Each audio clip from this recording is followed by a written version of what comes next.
Good afternoon. It's time to talk about week 14. We're nearing the end.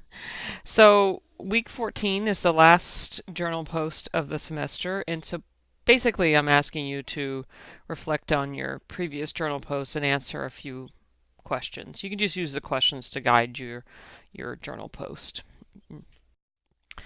Um, just a note about the discussion for week 15 is that there will be no discussion assignment for week 15. I'm going to give you the same grade that you received for week 14. So, as my PowerPoint slide says with exclamation points, do not skip the discussion in week 14 and make sure you responded to other students in week 14. I want you to get the full credit for week 14 because then you'll get the same amount of points for week 15. I want you to focus on finishing your final project that last week of class, okay? Um, Speaking of the final project, I've had a couple of questions about it, so I wanted to take the opportunity to answer some of those questions, and one of them was about the what is the final project? So it's not a paper, so you're only describing your topic in like 1 to 2 paragraphs, and then you're evaluating resources on the topic. I've posted a rubric in Brightspace, and I did a template, so you can download the template. I've got it listed both in Word and as a rich text format document, and then you can just put in your own um, information and start typing on it.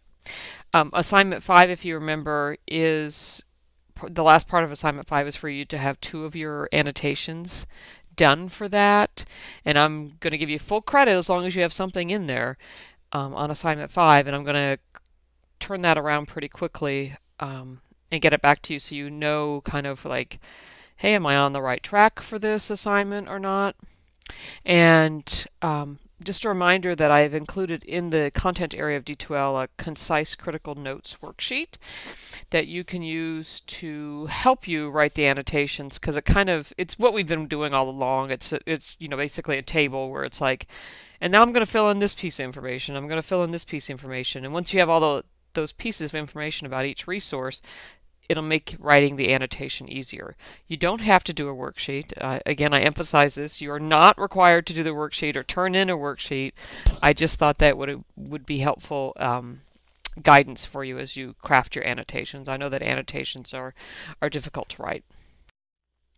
And so we have reached the end of the textbook. Terribly exciting. And this one is what reasonable conclusions are possible. I think that's the right name.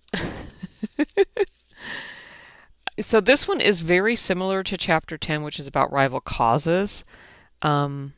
So they're related. The conclusions are basically thinking about like, with this evidence and or these reasons or whatever, is that the right conclusion to have drawn?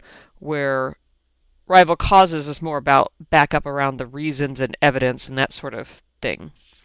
So anyway, so I think it's an interesting chapter. It's a short chapter, so we're on the downslope.